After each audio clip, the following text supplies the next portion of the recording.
Nech tak svieti vaše svetlo pred ľuďmi, aby videli vaše dobré skutky a oslavovali vášho Otca v nebesiach.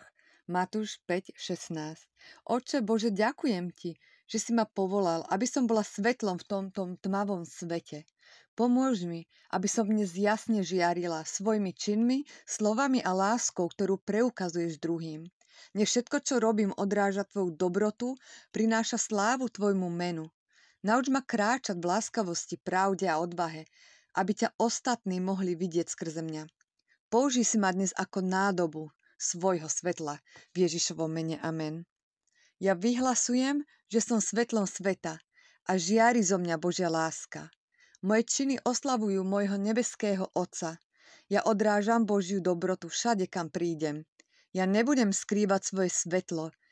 Ja som odvážna, žiarivá a plná zámeru. Dnes vo mne ľudia uvidia Ježiša prostredníctvom mojich slov a skutkov. Amen.